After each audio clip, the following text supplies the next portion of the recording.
Bom dia a todos, bom dia a todas. Sejam muito bem-vindos e bem-vindas a mais um ICL Mercado Investimentos.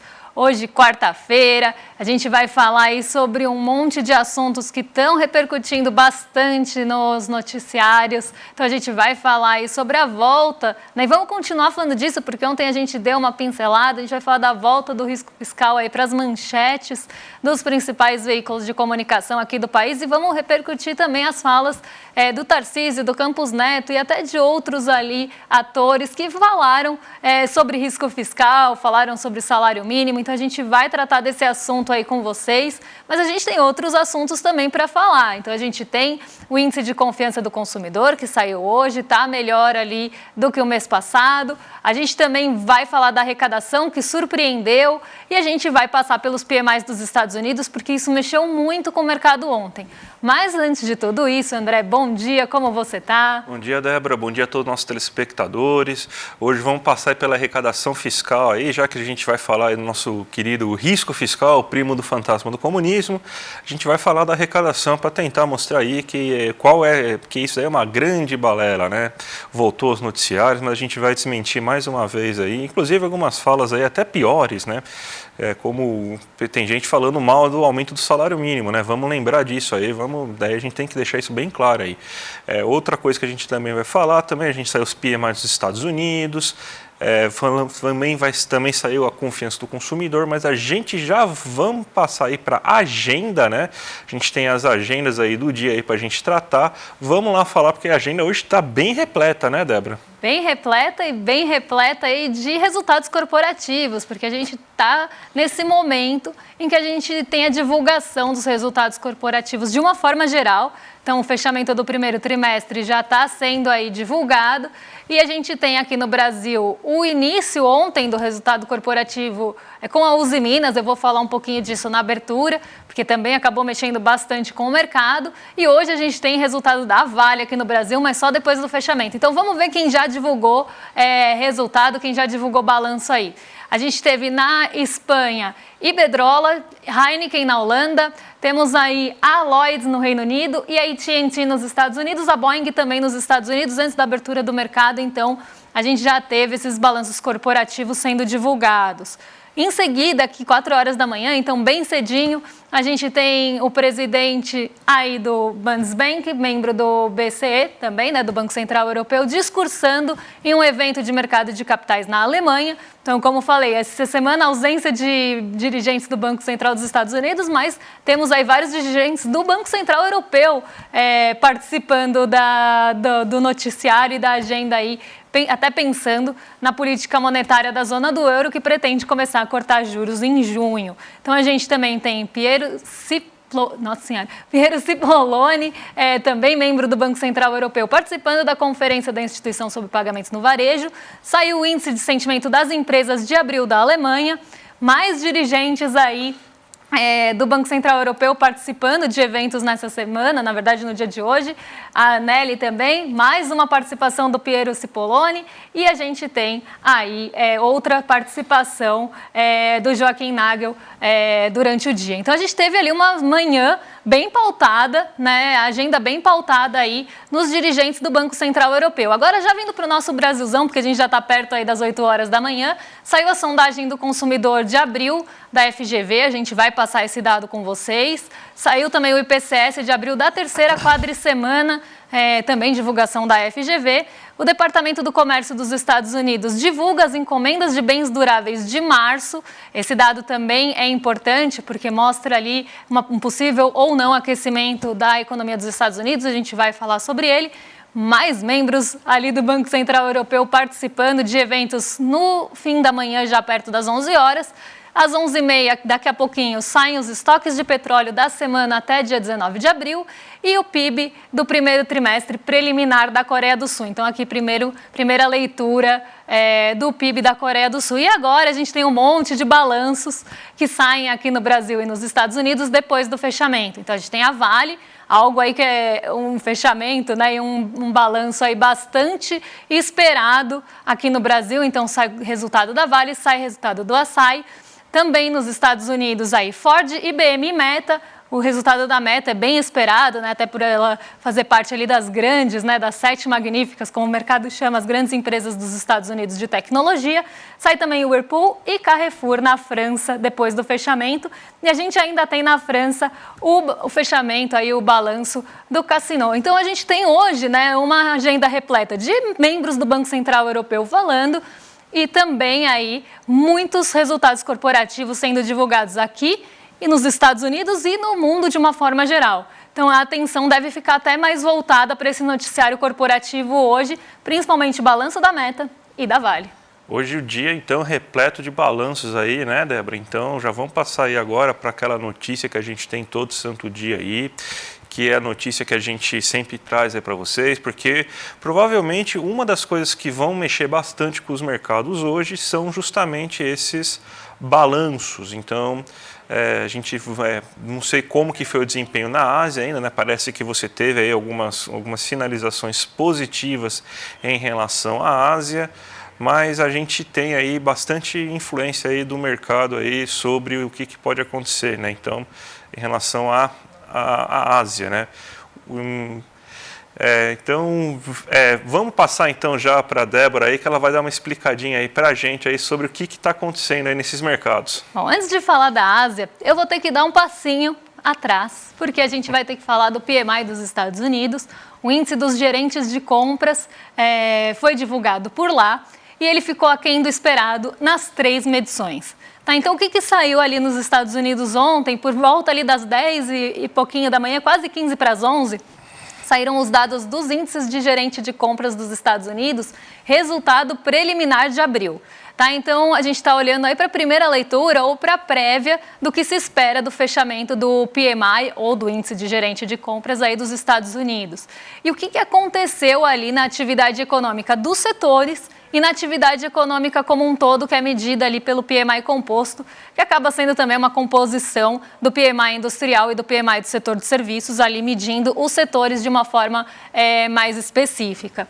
A gente vê, né, se a gente olhar o gráfico, para quem está assistindo a gente, mas para quem estiver ouvindo eu vou contar também, a gente vê uma queda entre o mês de março e abril, né, justamente até mais acelerada no PMI industrial, mas também acontecendo no PMI de serviços e no PMI composto. Então, o que isso está mostrando para a gente?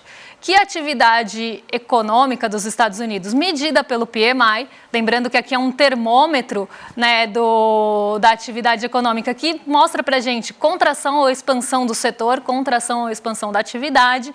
A gente vê a atividade do setor de serviços no terreno da expansão, porque está acima do patamar de 50 pontos, mas desacelerando em relação ao mês passado. O mesmo a gente vê no PMI composto, ele está acima dos 50, mostra uma possível expansão da economia dos Estados Unidos de uma forma geral, mas de uma forma menos acelerada também, já indo para o terreno, bem chegando perto do limiar e caminhando para o terreno da contração. O PMI industrial, por sua vez, ficou bem no limite ali. Ele ficou em 49,9, já no terreno da contração, porque está abaixo do patamar de 50, mas muito perto desse limiar. Então, o que o PMI mostrou para a gente aqui? Que tem um declínio, né, da atividade industrial dos Estados Unidos, pelo menos por esse termômetro inicial do PMI, e que há uma contração aí da atividade do setor industrial. Isso acabou trazendo um alívio para as treasuries, porque o que os Estados Unidos estão bem preocupados ali? Que o ritmo de atividade econômica deles descole do restante do mundo, e o PMI mostrou justamente o contrário, mostrou que a atividade econômica, em comparação com os outros PMIs que saíram, estão ali até equilibrados com os outros resultados. Não ficou nem acima do esperado. Se a gente olhar o próximo gráfico que eu montei para vocês aí, a gente vê justamente isso, né? O setor industrial, no mês passado, né, ou no fechamento de março, já que o resultado final, tinha ficado em 51,9, mostrando expansão do setor industrial dos Estados Unidos e não só a expansão, mas uma expansão até que estava acelerando. Mas quando a gente vê, o mercado esperava que nesse mês de abril, nessa primeira leitura pelo menos, a gente tivesse uma aceleração do PMI dos Estados Unidos. E isso não aconteceu. não só não aconteceu a aceleração no terreno da expansão, como frustrou essa expectativa e ficou no terreno da contração. E foi justamente isso que trouxe o alívio das Treasuries ontem. Os rendimentos dos títulos de dívida dos Estados Unidos caíram e acabaram trazendo uma recuperação do dólar, na verdade do real frente ao dólar aqui no Brasil. Os nossos juros também arrefeceram. Nos Estados Unidos, as bolsas subiram quase todas ali acima de 1%. Em alguns momentos da sessão, elas ficaram acima de 1%, todas elas. E a gente vê aí, né, o setor de serviços também mostrando uma decepção em relação à projeção, que era de 52 pontos, ficou em 50,9%. Também caindo em relação ao mês passado, como eu já falei, e também o composto, que era esperado até uma alta maior, né, de 52,5%, a gente veio também em 50,9%. Então, isso trouxe esse alívio das Treasuries, proporcionou essa recuperação em Nova York, e mais um dia, né, agora sim eu entro na Ásia, a gente vê aí as bolsas asiáticas, as bolsas do continente asiático, e eu vou aqui colocar na tela para vocês. A gente vê as bolsas do continente asiático subindo na esteira de Nova York com essa recuperação do PMI. Né? Então, a gente vê aí essa recuperação das Treasuries, esse alívio das Treasuries, possibilitando com um fôlego, um respiro no continente asiático. Então, a gente está com algum probleminha aí no computador, né? Mas é importante a gente ressaltar essa questão aí do resultado do PMI, porque isso aí vai provavelmente aí mostra um certo fôlego nas Treasuries, dá uma certa esperança. É o eterno dia da marmota que a gente está falando aqui já há algum tempo, né? Porque sai algum dado, daí o pessoal fica com esperança de você ter ou não aquela queda da taxa de juros dos Estados Unidos em algum momento próximo. Sai outro dado, sai uma fala de um dirigente do Fed, daí você tem de novo essa esperança, né? Mas parece que pelo menos agora eles conseguiram, né? Depois de muito tempo, eles estão conseguindo finalmente, depois de algum tempo, fazer com que a economia americana comece a desacelerar, né? Esse era o grande objetivo deles, né? Que a economia americana passasse a se desacelerar para tentar dar uma queda na inflação, e parece que eles vão conseguir agora finalmente ter isso aí. E parece que o computador aí voltou agora. Vamos lá então ver a Ásia? Agora sim, senão vocês iam ter que acreditar em mim, mas as bolsas asiáticas, elas subiram aí com força hoje, então nessa recuperação vinda de Nova York, principalmente desses rendimentos dos títulos de dívida dos Estados Unidos caindo. A gente vê o TAIEX liderando os ganhos na Ásia, não subiu pouco, ele subiu 2,78%, mas as outras bolsas asiáticas também subiram bastante. O Nikkei 225, que é bem sensível aí a juros, né, ao movimento de juros dos Estados Unidos e bem sensível à movimentação de Nova York, também subiu nessa manhã. Então, a gente vê um ambiente bem positivo de uma forma geral, porque as bolsas europeias também estavam operando em alta. Mesmo antes da abertura, os futuros dos Estados Unidos já apontavam para um cenário mais positivo, apesar das Treasuries estarem voltando a subir, mas isso é assunto para daqui a pouquinho. A gente vê uma possibilidade de abertura mais positiva no Ibovespa, mas a gente tinha também a possibilidade de dólar alto, que é o que está acontecendo, mas eu vou explicar para vocês aí na abertura, quando a gente for falar de todas as bolsas. Vamos para o Brasilzão aí, porque vamos espantar o nosso amigo risco fiscal aí, vamos dar um chute nele aí, porque a gente teve mais um dado aí sobre a arrecadação fiscal, e a arrecadação fiscal do Brasil vai muito bem, obrigado, ao terceiro mês consecutivo que tem uma alta, e é justamente uma alta, se a gente for pegar aí uma alta real, né? Ou seja, acima da inflação. Então, é muito importante a gente ter essa alta real, porque está mostrando, porque isso é resultado direto do aquecimento da economia nesse primeiro trimestre. A fórmula mágica para essa alta aí é nada mais, nada menos do que o Brasil teve uma expansão de gastos para tentar colocar a casa em ordem, né? Porque depois do final do governo Bolsonaro, a gente teve todo aquele caos terrível aí, pela destruição social. Então você precisou colocar um pouco a casa em ordem, colocar dinheiro no orçamento em pastas que estavam completamente esvaziadas, melhorar a questão do salário mínimo, que você não tinha aumento real do salário mínimo desde o governo Temer. O governo Temer, o aumento real era irrisório, existia, mas era irrisório, né, o aumento real que você tinha naquele momento. E aí o governo foi lá e expandiu seus gastos.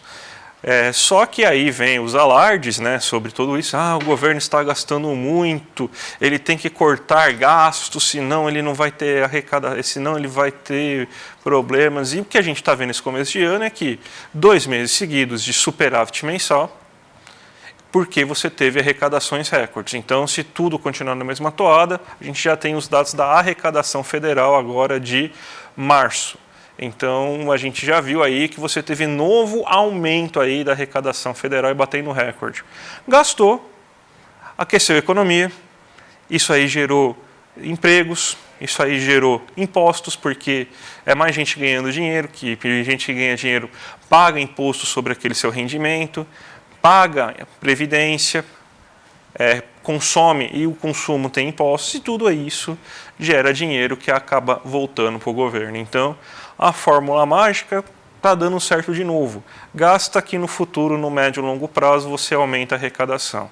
Então, essa é a chave do sucesso. Daí não adianta a gente pensar agora em cortar gasto, porque aí, o que vai acontecer com a arrecadação se cortar gasto? Vai cortar emprego, renda das pessoas, vai cortar o consumo das pessoas e vai gerar queda da arrecadação federal. Daí você vai ter que cortar mais ainda para conseguir o superávit, daí você vai ficar eternamente com aquele cachorro correndo atrás do próprio rabo. Não, a gente tem que fazer justamente o contrário, né, Débora? Exatamente. E aproveitando já esse gancho, né, de uma renda maior, uma arrecadação maior, inclusive a arrecadação aqui, gente, ficou acima do esperado pelo mercado, tá? Porque era um ganho real de 7,5%, aí que estava, né, um aumento real, né, de 7,5% na arrecadação, e foi maior que isso, inclusive está lá na nossa notícia, foi de 8,5%. Então surpreendeu, inclusive, a projeção do mercado de ontem, que era uma arrecadação até menor, pensando já descontando a inflação. E agora sim, seguindo nessa toada, nessa esteira aí, a gente vai falar do índice de confiança do consumidor,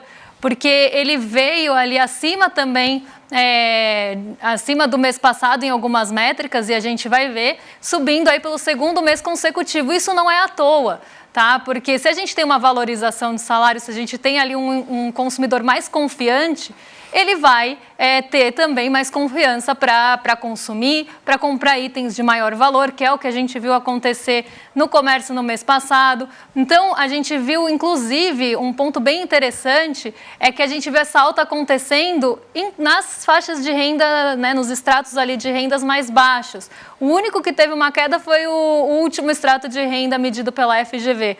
Os demais tiveram alta em relação ao mês passado. Então, vamos ver aí como ficou o índice de confiança do consumidor, que traz aí essa ótica para a gente de como é que está o sentimento aí dos consumidores brasileiros.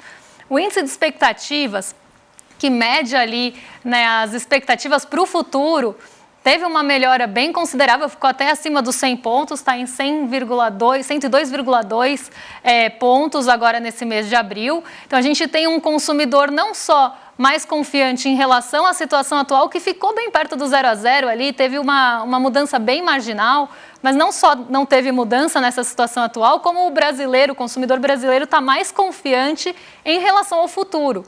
E isso não vem por acaso. Isso vem justamente em resposta de uma renda maior, de uma possibilidade de gasto ali do brasileiro maior também, né? Então, um excedente de renda para comprar alguma coisinha ou até mesmo para consumir serviços. Quem sabe a gente vê isso acontecendo no próximo mês na pesquisa. Mas o índice de confiança, de uma forma geral, também subiu, né? E quando a gente olha a comparação aí em relação ao mês passado e ao ano passado, a gente vê também essas altas. Então, vamos colocar aí na tela para o pessoal de casa acompanhar, porque em relação ao mês passado, né, a gente vê o índice ali, né, de março, aqui, só para vocês entenderem, tá? A gente está olhando o índice de situação atual. O índice na verdade aqui está trocado, o índice porque a legenda ficou um pouco confusa aqui, né? A variação é sempre em pontos percentuais e a gente está olhando março contra março de 2023 e março contra fevereiro março contra março de 2023 e março contra fevereiro de 2024. Tá? E o que a gente está olhando aqui? Expectativa atual. Estamos olhando também os 3 índices, né? O índice cheio e a expectativa para o futuro. Quando a gente olha a expectativa para o futuro aí, nos dois que acredito aqui sejam, olha, tá bem confuso isso aqui, viu? Mas esse menorzinho aqui, que caiu 0,1% em relação ao mês anterior, a gente vê que é aquele índice que ficou marginal, né? Então, é a avaliação do consumidor da situação atual em relação ao mês passado, tá? Então, essa é o que vocês estão vendo aqui em queda no azul, no verdinho. Mas em relação ao ano passado, a gente teve uma alta ainda bem considerável da situação atual. Então, o que teve essa alta de 8,4%? O que a gente está olhando aí? A gente está olhando que o brasileiro não só está mais confiante em relação à situação atual, ou se manteve pelo menos tão confiante quanto no mês passado, mas está bem mais confiante do que estava em relação à situação atual no começo do ano passado. E, como eu falei, isso não vem à toa. Quando a gente olha ali a variação do índice de confiança das perspectivas, a gente vê que aumentou tanto em relação ao mês passado quanto ao ano passado, e a confiança de uma forma geral também aumentou nos 2 pontos.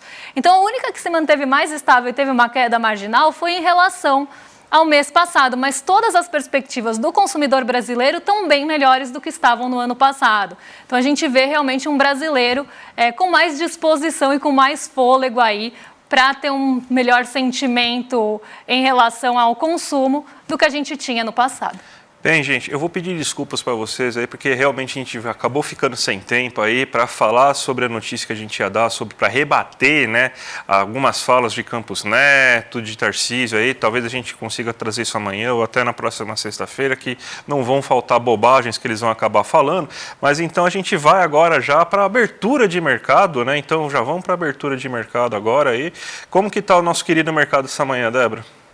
Aqui no Brasil ele está estável, né? Então a gente vê um Ibovespa operando bem perto do 0 a 0. Isso porque a gente tem um fôlego que pode vir do minério de ferro. O minério de ferro em Dalian, na China, subiu 3,08% nessa manhã. Então traz um fôlego para a possível recuperação das ações ligadas à mineração e siderurgia, que caíram muito ontem. E por que elas caíram muito ontem? A gente teve o resultado da Usiminas sendo divulgado, a gente teve a abertura dos nossos resultados corporativos com a Usiminas, e a Usiminas decepcionou bastante o mercado. A Usiminas ela teve um lucro 93% menor no primeiro trimestre de 2024 em relação ao primeiro trimestre de 2023, e isso acabou trazendo ali um sentimento negativo para o setor, até porque a Usiminas está enfrentando ali alguns outros desafios, principalmente ali em relação à importação de aço. Então, a gente vê a Usiminas trazendo esse sentimento negativo para o setor metálico ontem, né? Então a gente está falando mineração e siderurgia, mas hoje a gente tem um fôlego a mais, que é o minério de ferro subindo em Dalian, na China, que pode trazer um fôlego e proporcionar essa recuperação aí do setor de uma forma geral. Só que hoje a gente também tem o resultado da Vale, né? E a Vale ela é o maior peso individual do nosso índice. Então, essa expectativa pelo resultado da Vale está trazendo aí, né, uma ansiedade, vamos dizer assim, para o mercado.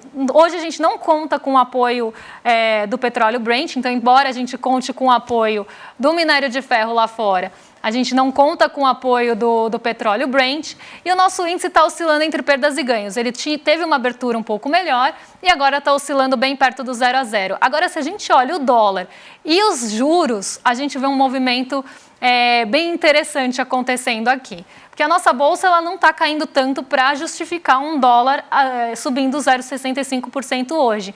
Então, o que está justificando esse dólar em alta? Isso já era esperado mesmo antes da abertura.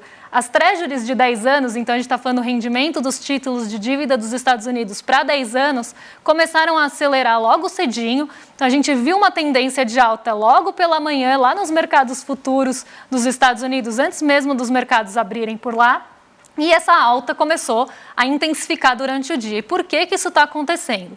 A gente tem ali nos Estados Unidos uma expectativa por 2 dados muito importantes que vão sair quinta e sexta-feira. Tá? Então, a gente está falando da primeira leitura do PIB trimestral dos Estados Unidos, que tem tudo a ver com o que a gente estava falando no comecinho do programa ali, em relação à aceleração ou não da atividade econômica dos Estados Unidos, e o índice de gastos com consumo pessoal, que é uma métrica ali que o Fed, né, o Banco Central dos Estados Unidos, olha muito de perto, gosta muito de analisar e usa isso como embasamento para cortes ou não e decisões ali de política monetária.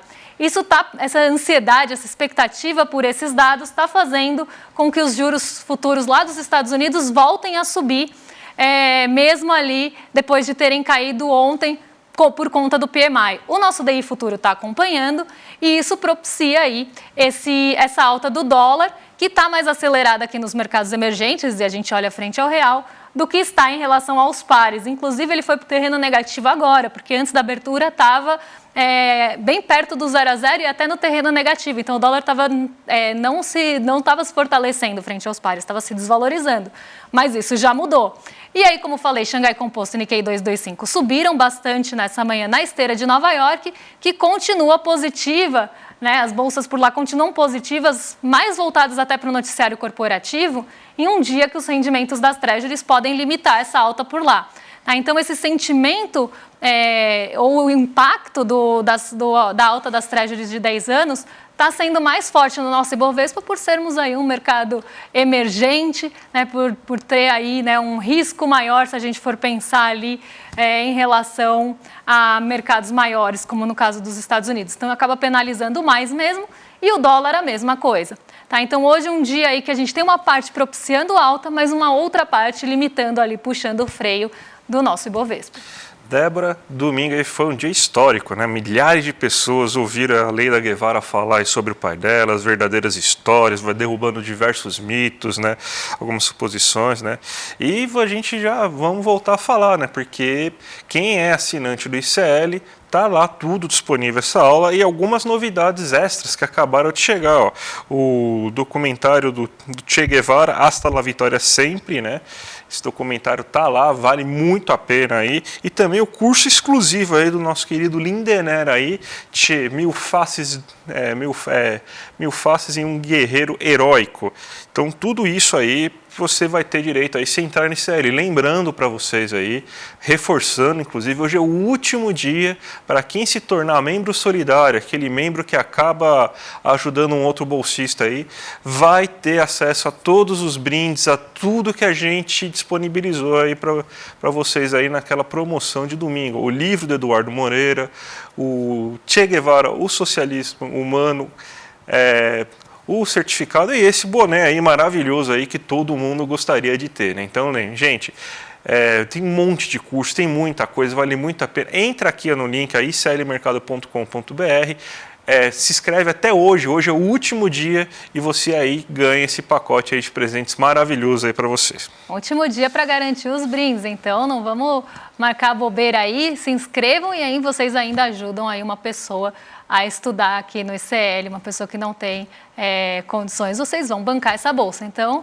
não tem nem o que dizer, né? Agora vocês ficam com o Rolê ICL, na sequência, já vi rolezeiros perguntando cadê o Rolê ICL, ele está chegando, calma, vocês ficam com o William De Luca e com o Guga Noblar, e amanhã a gente volta aí com o ICL Mercado Investimentos a partir das 11 horas, a gente pode tentar cumprir nossa dívida amanhã de trazer as falas aí que a gente vai rebater, porque é algo muito importante. E eu trago também o dado ali do índice de confiança ao consumidor, porque as pessoas do chat ficaram confusas. Então, a gente vai pedir para refazer essa arte e trazer para vocês aí com mais detalhes, com mais bem explicados aí. Tá? Então, até amanhã. Um beijão e muito obrigada aí pela audiência da TV UFMA, que eu não dei bom dia para vocês depois que eu percebi, então um bom dia para vocês e muito obrigada pela audiência de vocês. Bom dia, gente, até mais aí. O nosso encontro com a Leila Guevara, filha de Ernesto Che Guevara, contando a biografia do seu pai, o líder revolucionário mais popular de todos os tempos, foi um sucesso estrondoso. As pessoas se emocionaram e se surpreenderam, até com revelações que vão de encontro a tudo que as pessoas achavam, né, saber sobre Che Guevara. Muita gente está pedindo para poder assistir de novo, que é um pouco mais daquela energia que veio junto com o encontro. E várias pessoas que não puderam assistir estão pedindo a chance de poder assistir. A gente resolveu então liberar o replay e liberar também os presentes que no final a gente deu para todo mundo que quis vir fazer parte da comunidade CL, para as pessoas que assistirem o replay. Então, aproveita agora a chance que está acabando até o prazo, é um período pequeno que fica o replay liberado, e assiste a esse encontro maravilhoso. E depois conta pra gente aqui o que vocês acharam. Eu tenho certeza que vocês vão adorar. Um abraço e bom encontro!